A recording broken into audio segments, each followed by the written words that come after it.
चला आज आपण गाजराचा हलवा बनवूया।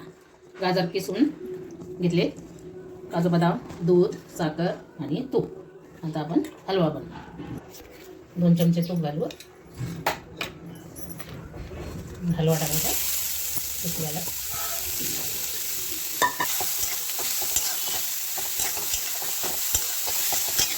चांगलं परतून घ्यायचं आणि त्याच्यात काजू बदाम पण त्याच्यात घालायचे।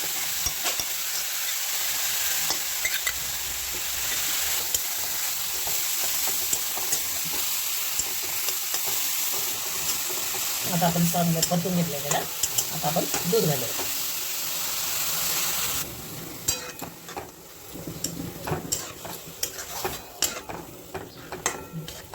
दूध घातलं आपण आता थोडं शिजून देऊ, झाकण ठेवू।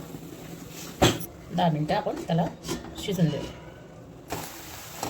आता आपलं 5 मिनिटं शिजून झाले। आता आपण साखर घालू।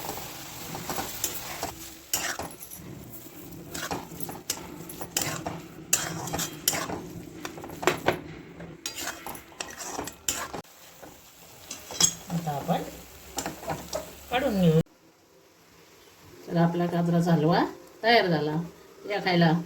काजू बदाम घातले आम्ही, विलायची खात नाही मुलं म्हणून विलायची नाही घातली, काजू बदाम घातले।